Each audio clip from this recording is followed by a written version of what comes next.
Well, I'm here to share with you my personal story.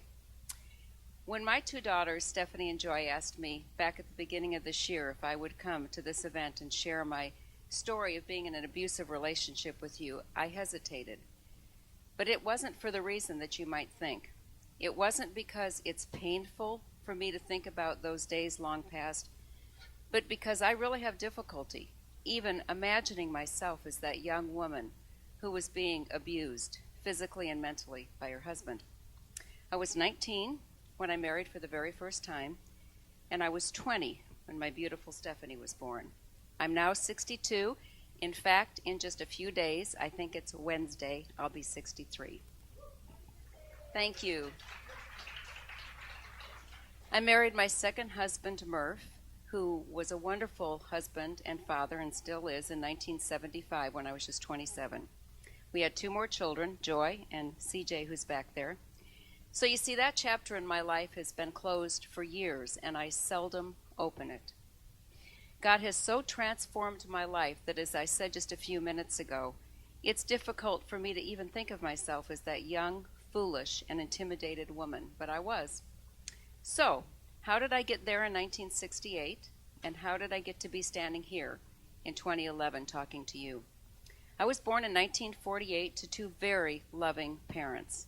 I was the middle child with an older sister on one side and a younger brother on the other. Now, there's something about being that middle child, especially when the older child is very strong-willed, as my sister was, and the younger child is very pampered, as my brother was. And I don't say that as an excuse, but simply to say that our position in our family does greatly impact the way that we perceive ourselves. In fact, you might actually think you're in kind of a deja vu moment, because much of my story is very similar to what Joy shared about her life. I, like Joy, was a very shy child, and I had a horrible self-image. My sister was beautiful. I was average. She was very well endowed. I was flat-chested and overweight.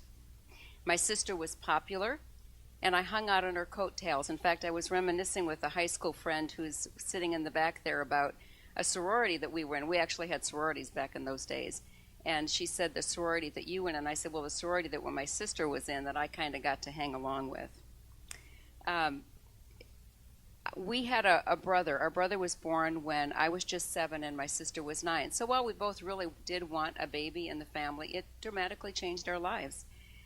And those of you who are older like me know that growing up in the 50s and 60s was really a lot different than it is growing up today. It was a simpler life in many respects, because I always knew from the time I was little that I wanted to get married, have children, and stay home and take care of them. That was what I planned with my life on doing. But things don't always go as we plan. And after graduation from high school in 1966, I went off to college. I wanted to be a social worker because I'd always had a tender heart for people who were hurting in any way. And I thought maybe, just maybe, I could make an impact on somebody else's life that hadn't been given a fair shake in life, like I thought maybe I hadn't been. Now, it was the first time away from my parents' watchful eye. I'm sure some of you can relate to that. And in my sophomore year, I met a very tall, dark, and handsome man. I can still remember what Darryl looked like the first time I ever saw him and met him at a party. He had on a pink shirt, he had on a button-down sweater, and he was smoking a pipe. And I just knew that this was the most distinguished man that I had ever met. He was black, and as you can see, with my red hair and freckles, I'm about as white as they come. My parents and my grandma used to talk about somebody being smitten. That means that you're in love. And indeed, I was smitten, and so was he. We started dating, and shortly after that, I found myself pregnant. We decided that I would drop out of school and we'd get married, and everything went okay for a very short period of time, but then the abuse started. There were affairs, and there were beatings. But after every single beating, there were the words that would pierce my heart. He'd say, "I'm so sorry. I will never do it again, I promise. I love you. I cannot stand to think of life without you. Please don't leave me. And I believed every word until the next time. The worst came when I was about 6 months pregnant. It was New Year's Eve, and we had some friends over. I was 8 months pregnant at that time with Stephanie. He had invited some of his friends over from college, and I had invited 2 friends, a married couple, Alice and Rusty. I had been in the kitchen doing something, I don't know what I was doing, getting drinks ready or preparing snacks or something, but I looked up at the clock and I noticed that it was just about midnight. And so naturally, wanting to be with my husband when it became the new year, I walked down the hall towards the living room, and just as I turned the corner and looked, I saw my husband on the couch kissing and embracing another woman. Well, a pain hit my gut like a Mack truck, and I must have gasped or something because my husband saw me looking at him, and I knew that I needed to get out of there fast because I did not want a confrontation with him. When he'd been drinking, he was almost always abusive. So I went into the bedroom and I closed the door behind me, hoping to make my safe escape. But unfortunately, he followed behind me, and he started accusing me of spying on him. I saw the look in his eyes, and I braced myself for that first blow, and he hit me and knocked me to the ground, and then he said, "Get back up so I can hit you again." He kicked me in the stomach, and I can remember shouting for help, but nobody came, not one person, even though this was not a big apartment and I knew that they could hear me. I was terrified that he'd hurt my baby, and for whatever reason, he stopped and he left, and fortunately, he took his friends with him. It was just Rusty and Alice and me in the apartment, and I can remember asking them, "Why didn't you come to my aid? Why didn't you come? You knew I was calling for help." And I can't remember what they said, but I don't think they had a very good answer. For some miraculous reason, I didn't go into labor that night, because if I'd had, I'm not sure Stephanie would be here with us today. Because when she was finally born a month later on January 26th, she would weigh in at only 5 pounds, 3 ounces. The months of abuse had taken the toll on both of us, and because of her low birth weight, she was considered to be a preemie. I can only imagine how tiny she would have been had she been born that night at 8 months. And I truly believe that God had his hand on both of us that night. When Stephanie was born, my life took on new meaning. I loved being a mom. I thought my dream might come true of being that stay-at-home mom and wife. And unfortunately, because my husband was still in college, I had to go back to work when she was just 6 weeks of age. I can remember dropping her off at the daycare that very first time and crying all the way to work. Well, the affairs continued and the beatings continued. And I left a few times. I'd call my dad and I'd say, "Dad, please come get me. I can't take it anymore." And he'd come, drive the 2 hours to Bloomington, Illinois, and the 2 hours back to Chicago. And I'd come back again. The affairs continued. The beatings would continue. And I came back to more lies and more abuse. You know, I've asked myself many times why, because you hear about women who've been in abusive situations, and the question is always, why don't they just leave? Well, I can tell you why I didn't leave. I think there were 4 reasons. Love, or what I thought was love. There was the guilt, and the shame, and the fear. Love is where it all starts, or at least what we think is love. After all, this was the man that I had given my virginity to. He was my very first love.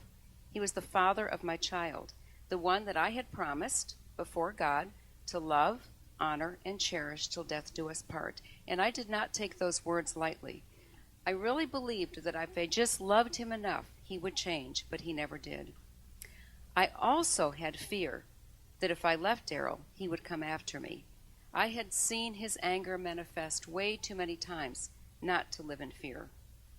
In fact, when I did finally leave the very first time, he threatened to come after us and force our return with a gun. And fortunately, while he did come and try to talk me into coming back. He did not have that gun with him. And then there was the guilt. We had brought a beautiful little girl into the world who was half black and half white. Now, I'd been raised in an all-white neighborhood, and I knew that I did not have the ability to give her that black heritage that I really did desire for her to have. And then I also believed that every girl needs her daddy, and that was something that no amount of love on my part could ever give to her. Then there was the guilt that I didn't want to take Daryl and deprive him of Stephanie, as crazy as that might seem. Because when I would threaten to leave, as I shared just a few minutes ago, he would heap the guilt on. How could I take his only child from him? He would beg me to stay just until Easter, just until Thanksgiving, just until her first birthday. And so I stayed because of guilt. Along with that guilt came the blame. One of the dynamics in an abusive relationship is the blame game, both on the abuser's side and on the one being abused. He would tell me that it was my fault. I made him angry. I was spying on him. And I would tell myself it was my fault. The if-only syndrome haunted me. If only I were a better wife. If only I were a better mother. If only I were prettier. If only I were sexier. Then he wouldn't do these things. If only. Then there was the shame. I couldn't bring myself to ask anyone for help because it was just too embarrassing to admit that I had failed at the one job I'd always wanted to do, being a wife and a mother. Well, the mental and physical abuse had left its mark, and I had been beaten down so much that when Stephanie and I went back to visit her grandparents, my parents, right before Christmas in December, I became really ill. My parents took me to the doctor, and the doctor diagnosed me with mononucleosis and said, "You really need at least a month of rest." And so I stayed with my parents that Christmas. On Christmas Day, Daryl actually drove up and spent Christmas Day and Christmas Eve and Christmas Day with us. And then the day after Christmas, we drove back to Bloomington together. You know, it had been a really good month, and I was feeling very hopeful and thinking maybe, just maybe, this marriage might work. And then on January 24th, just a few days before Stephanie's first birthday, I heard my husband on the phone just before he was about to leave for work with one of his girlfriends. I confronted him, and he said, "It's not a girlfriend, not what you think. She's just a classmate, somebody I do homework with. She's just a friend." But I knew it was a lie. And so that night, now, I was fairly short stature and was not a drinker. And I tried to find some whiskey because I just wanted to numb the pain. And I found a bottle of cheap whiskey under one of the cupboards, and I chugged it. I think I drank almost the entire thing. So you can imagine, I became violently ill, and I really thought that I was going to die. I called my husband at work, and I said, "Daryl, you have got to come home. I am really sick, and I'm afraid for Stephanie. She's asleep in a crib, but I don't know what's going to happen. I really think I'm dying." Well, what I didn't realize was that he had missed so many nights of work that he had been given an ultimatum. You miss one more night of work and you're gone. And so he did what would prove to be an endgame for our marriage because he knew that this was a serious situation. He could hear how sick I was. He actually called one of his girlfriends, and she came over and she got a key to the apartment. She let herself in, and when she found me, I was completely passed out. I was humped over the toilet, and I had thrown up everything in me, which I'm sure saved my life. She helped me get up. She cleaned me up a little bit, and as I became more alert, we started to talk. And it became quite an eye-opener for both of us because I learned that she had had an abortion because she had gotten pregnant by my husband, and she learned that I was actually not such a bad person as she had been led to believe. Well, I'd heard enough at that point, and I wanted out again. But I knew Daryl would be home in just a few hours, and I didn't want a confrontation with him. So I said to her, "Could you please help me get to a safe place?" And you know what she did? She took me to her apartment.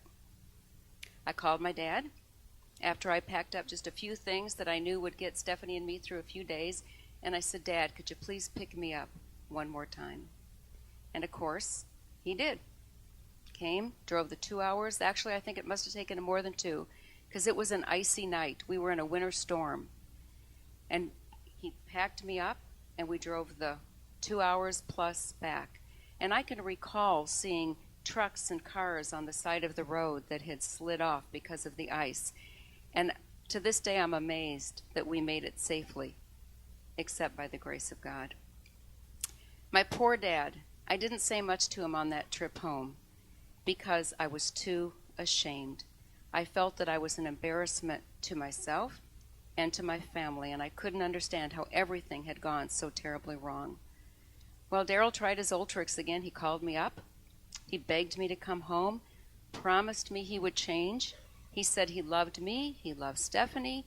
It would never happen again. He couldn't bear life without us. And you know what? I believed him. One more time, I was going to go back. I told my parents, I said, I've got to go back. I've got to give it one more chance.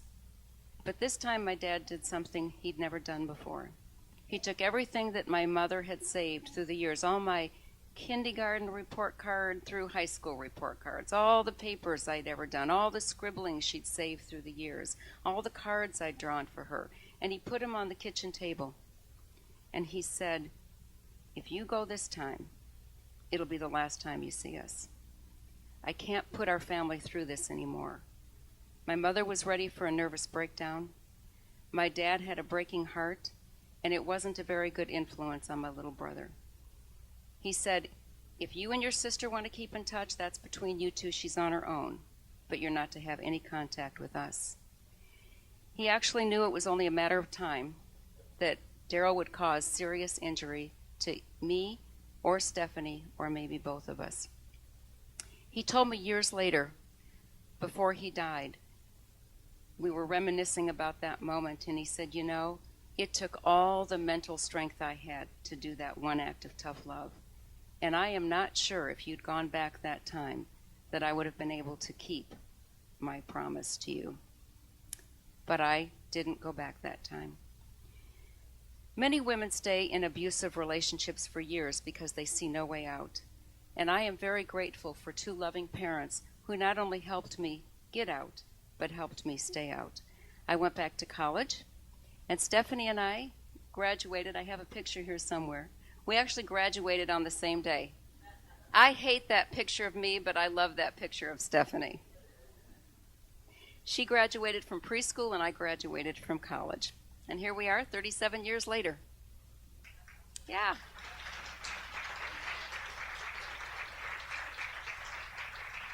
So that's my story, and that's how I got from being an abused woman to one who knows what true love is truly loved by many, and is free to return that love without the fear, without the guilt, and without the shame.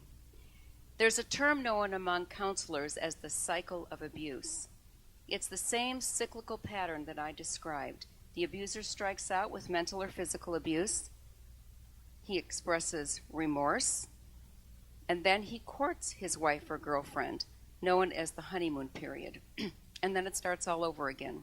Abuse, remorse, honeymoon. I want to add one more critical part of my journey and how I got here before I close. When I was that young woman, I had not yet met Jesus, who is my Savior, Redeemer, and my Lord. And yet, as I've hinted at throughout this short testimony, I believe that he was there all the time with Stephanie and me, watching over us and protecting us. There are 2 scriptures that have been especially meaningful to Stephanie and me through the years. And maybe on another day we can share a little bit more of their significance to us through the years, but today I just want to read them in the light of God's providential hand of care over the 2 of us. Psalm 139, Joy actually quoted part of earlier. My frame was not hidden from you when I was made in secret, and skillfully wrought in the lowest parts of the earth. Your eyes saw my substance being yet unformed, and in your book they all were written, the days fashioned for me when as yet there were none of them. And Psalm 138 says, though I walk in the midst of trouble, you will revive me. You will stretch out your hand against the wrath of my enemies, and your right hand will save me. The Lord will perfect that which concerns me.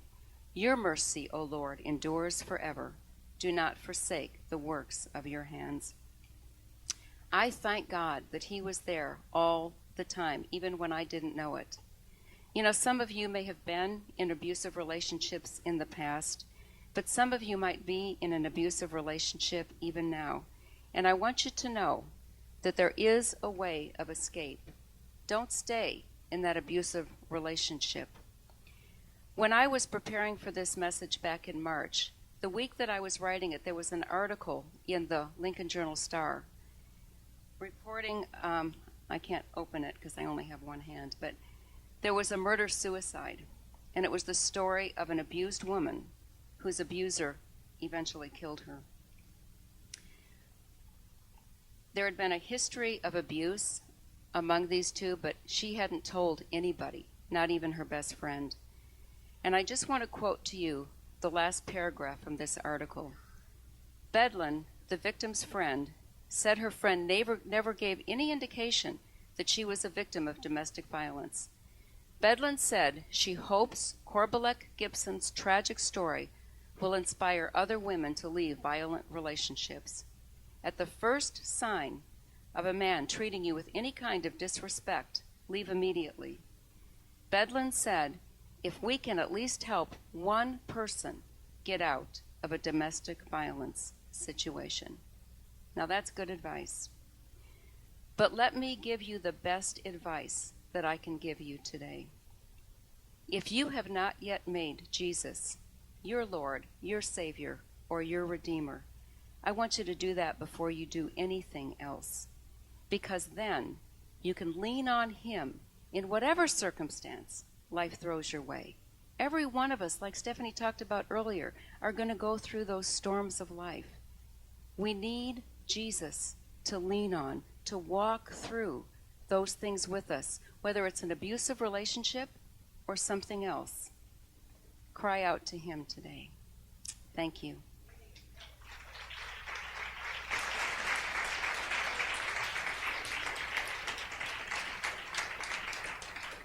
And it's an honor and a privilege for me to share a stage with this woman because she has saved my life many times. And the first time was, of course, when she left with me and left her abusive husband. She saved my life.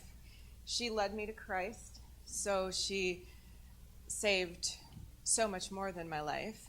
She helped me get eternal salvation. And then when I turned away from Christ so many years, she prayed and prayed and prayed that I would come back to him. And praise God, this woman can pray. And I just want to publicly thank her for being my mommy.